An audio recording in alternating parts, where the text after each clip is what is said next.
সদৌ কোচ ৰাজবংশী ছাত্ৰ সন্থাৰ বিশাল প্ৰতিবাদী জোৰ সমদল প্ৰতিবাদকাৰীক আৰক্ষীৰ লাঠিচাৰ্জ সদৌ কোচ ৰাজবংশী ছাত্ৰ সন্থাৰ উদ্যোগত আৰু ধুবুৰী পশ্চিম জিলা কোচ ৰাজবংশী ছাত্ৰ সন্থাৰ সহযোগত বিশাল প্ৰতিবাদী জোৰ সমদল গোলকগঞ্জত কোচ ৰাজবংশী জনগোষ্ঠীৰ জনজাতিকৰণ আৰু পৃথক ক্ষমতাপুৰৰ দাবীত বিশাল প্ৰতিবাদী জোৰ সমদল কাৰ্যসূচী ৰূপায়ণ কৰে গোলকগঞ্জ চিলাৰাই মহাবিদ্যালয়ৰ পৰা গোলকগঞ্জ টাউনৰ অভিমুখে উলিওৱা হয় জোৰ সমদল সদৌ কোচ ৰাজবংশী ছাত্ৰ সন্থাই উলিওৱা প্ৰতিবাদী জোৰ সমদলত আৰক্ষীৰ বাধা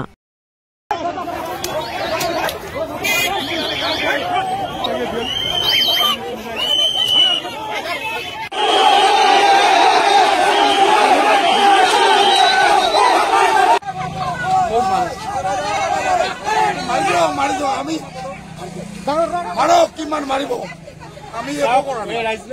পুলিচৰ কি পুলিচখিনি চাওক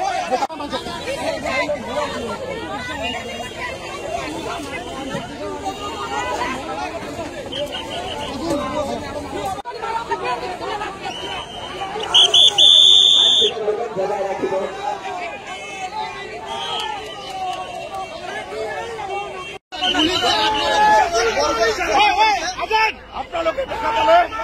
মানুহৰ তাৰিখ কি কৰিছে আজি গণতান্ত্ৰিকভাৱে আন্দোলন কৰিব এই আমি চিন্তা জনাইছো কালি আমি আমি অনুষ্ঠিত কৰিম আৰু প্ৰত্যেকজন খিলঞ্জীয়া মানুহৰ ওপৰত যে পুলিচৰ গুণ্ডাগিৰি তাৰ উত্তৰ এই চৰকাৰে পাব আমি কথা কৈছো আজি মহিলা পুলিচ বিভাগে আজি মহিলাক মাৰি মাৰি পকৰাই দিছে এই হিটলাৰী শাসন আৰু ধুবুৰী জিলা প্ৰশাসনক আমি ধিক্কাৰ জনাইছো ধুবুৰী জিলা প্ৰশাসনৰ এগেইনষ্টত প্ৰগ্ৰাম ঘোষণা কৰা হ'ব ৰাজবংশী ছাত্ৰ সন্থাৰ আজি ধুবুৰী জিলাৰ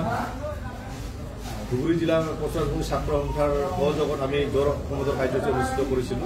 শান্তিপূৰ্ণভাৱে আমি জোৰ সমদল কাৰ্যসূচী কৰিব বিচাৰিছিলো কিন্তু পুলিচ প্ৰশাসনৰ যি মৈমতালি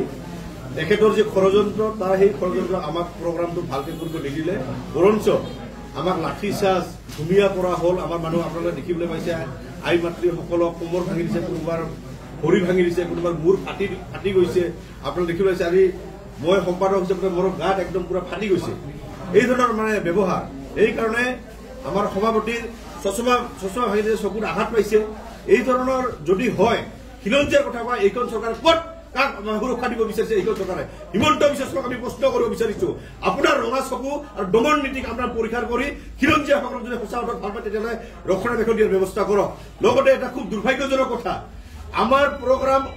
সমাপ্ত হোৱাৰ পিছত যেতিয়া আমি যিবিলাক আমাৰ আঘাতপ্ৰাপ্ত হৈছে গোটেইকেইটাকে আমি হস্পিটেলত আমি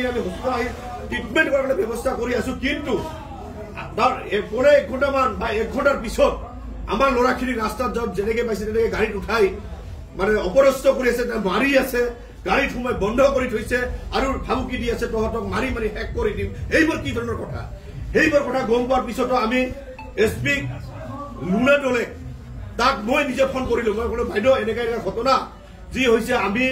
ঘটনা ঘটাৰ পিছত আমি হস্পিটেলত আমি ট্ৰিটমেণ্ট কৰি আছো এতিয়া আমাৰ প্ৰগ্ৰাম সমাপ্ত হৈছে এতিয়াও কিয় মানুহবিলাক উঠাইছে তেতিয়া আমাক এটা কথা কৈছে কি আপোনালোকে আইন অমান্য কৰিছে এতিয়া আপোনালোকৰ কথা শুনিবলৈ মন নাই মই বোলো আমাৰ কথা কিয় নুশুনিব এই যে এছপি জনৰ ইমান সুপ্ৰিম পাৱাৰ ক'ত পালে কোনে দিলে এই লুনা দলে এইখন কি অসম হয় নেকি আজি তাৰ কথা মতে আজি প্ৰশাসন বিভাগ চলিব বিচাৰে আজি আমাৰ কথা নুশুনে জনসাধাৰণৰ কথা নুশুনে এছপি কি বাপৰ সম্পত্তি নেকি সেইকাৰণে আমি প্ৰশ্ন কৰিব বিচাৰিছো লগতে অসমৰ মুখ্যমন্ত্ৰী এটা কথাই আহ্বান কৰিব বিচাৰিছো লুনা দলে যদি অতি সোনকালে যদি বৰ্খাস্ত যদি কৰা নহয় তেতিয়াহ'লে কিন্তু যে আমি ধুবুৰী জিলা বন্ধ ঘোষণা কৰা যে 24 ঘণ্টা বন্ধ ঘোষণা বন্ধ হ'ব আৰু ইয়াৰ পিছত 12 ঘণ্টা বন্ধ ঘোষণা কৰা হৈছে 12 ঘণ্টা বন্ধ হ'ব এই বন্ধৰ পিছতো যদি কোনো যদি গা লৰা মন্তব্য যদি থাকে তেতিয়া আমি অসম বন্ধ দিয়াৰ কাৰণে ব্যৱস্থা ল'ম লগতে এটা খুব দুখেৰে ক'ব বিচাৰিছো জোৰ সমদল কাৰ্যসূচী অসমত চলি আছে কেইদিনমান আগত আপোনালোকে দেখিবলৈ পাইছে বিজেপি দলে নিজে জোৰ সমদল কাৰ্যসূচী কৰিছিল আপোনালোকে সবে জ্ঞাত বিজেপি দলৰ কাৰণে যদি বেলেগ আইন জনসাধাৰণৰ কাৰণে বেলেগ আইন তেতিয়াহ'লে আৰু আমাৰ ক'ব লগা নাই যদি সঁচা অৰ্থত খিলঞ্জীয়াক ভাল পোৱা এইখন যদি চৰকাৰ হ'লেহেঁতেন তেতিয়া কোচ ৰাজবংশীসকলৰ মৰ্ম বেদনাখিনি শুনাৰ কাৰণত তেখেতসকলৰ ধৈৰ্য থাকিল হৈ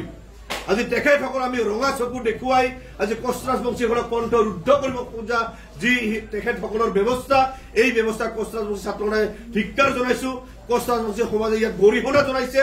ইয়াৰ পিছত কোচ ৰাজবংশী ছাত্ৰ সন্থা একত্ৰিত হৈ যদিহে আমাৰ প্ৰতি যদি এই ধৰণৰ মাহিয়ে দিছে চয়, তেতিয়া এইখন চৰকাৰক দলিয়াই দিয়াৰ ব্যৱস্থা কিন্তু কোচ ৰাজবংশী ছাত্ৰ সন্থাই বিভিন্ন কোচ ৰাজবংশী প্ৰান্তত সোমাই এই ধৰণৰ ব্যৱস্থা কিন্তু কৰাৰ কাৰণে আমি বাধ্য হ'ম। সেইকাৰণে